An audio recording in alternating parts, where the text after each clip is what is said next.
So my buddy came to me and wanted his trailer fixed. You can see his jack was pretty jacked up. The front angle welds broke and the back angle bent up. My buddy had this jack that somebody had given him and he wanted to use it to save some money. I had him go through and remove the wire from the setup so we didn't burn it whenever we were cutting these angles out. We're going to have to drill some holes and reroute those after the fact. So I went ahead and measured up what the jack size was to see if it would fit in the existing holes. We put the trailer on some jack stands, and because it's his project, I went ahead and let him do the heavy lifting. So the first thing I did was cut out the welds on this angle in order to remove the old jack. Then we're going to put the jack inside the existing hole there and weld it up. You can see there's a little bit of a jiggle to it, but I think it'll work just fine. So I broke out the cut 50P from Vevor, cut these welds out or gouged them out. It really worked quite well. The welds were pretty small, and so the gouging process with the arc really worked nicely.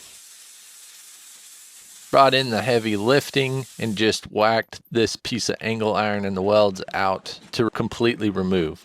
I then went through and cleaned things up with a flap disc on my Bauer angle grinder, and I grabbed my 3-inch angle to see what kind of shape I wanted to do. After getting a pretty rough form there, I pulled out the plasma cutter again and I cut along the rough lines that I drew out. I really love having a plasma cutter, and it really comes in clutch when you need to cut something out quickly. It's not the cleanest cut, but it is quick and it gets the job done. So I go ahead and fit this up to that trailer. Now I'm adding this 3-inch angle iron just strictly to stiffen the area. It had 2 pieces of angle iron previously for that jack. Not sure if it really needs to be stiffer in this area, but I didn't want to really change it up too much and cause any concerns. So I went through, tacked, and welded that angle iron up to the sides of this trailer's front A-frame.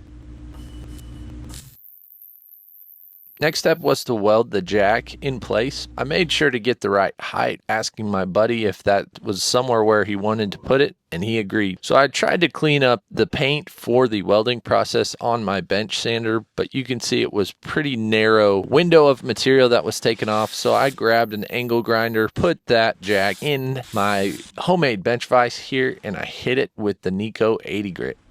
Now at this point I wasn't really sure if I wanted the handle to crank forward or if I wanted to have it sideways. So I went ahead and asked my buddy which way he preferred, and he ended up having me twist it to where that handle faced rearward versus sideways. After getting that moved around, I went through and tacked everything up with those magnets holding the jack in place.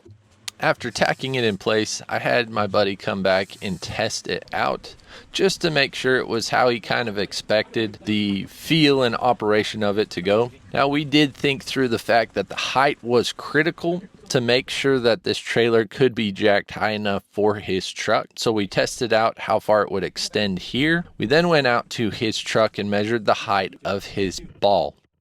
Now you can see here we raised it up because it was really high and we ended up having trouble reaching the height. So we backed the truck up and my buddy got up under there and remeasured to make sure we were at the right height.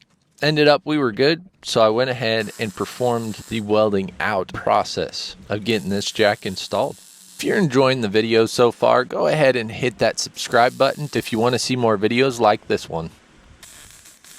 I ended up using the manual settings on this strictly for the 3/16 that I originally used for that 3-inch angle iron. I didn't change it at all, and it really seemed to be a good setting. I went through and tested everything out here. I did notice it was a little wobbly even with the full welds on it, so I went through and asked my buddy if he wanted anything further on this. He did indicate he'd like some stiffeners like these right here, just something small that'll help stiffen it up and hopefully counter any time he potentially hits the bottom of the jack like that original one that got screwed up. So I took some little pieces of scrap metal, ground them up to make them shaped.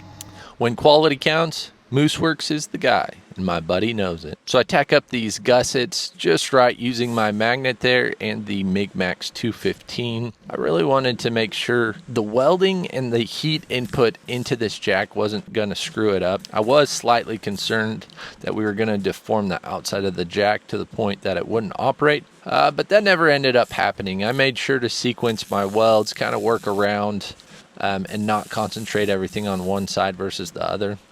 So I went through and cleaned everything up with my wire wheel and the flapper disc, and you can see here it is looking nice. I had my buddy come over and take a look, and he liked it as well. It feels solid, it's gonna operate, so I was happy. The next one of the final touches was to drill these holes to allow for the electrical to be run underneath, just simply using zip ties here. Once that was complete, I knew I had to keep those rust gremlins at bay, so I'm using some cheap black paint here just to make it look nice and make it last. The last step was to get the electrical hooked up. So I went ahead and grabbed some of my electrical caps here, made the wires match the colors, and taped it all up with some electrical tape to keep it weatherproof.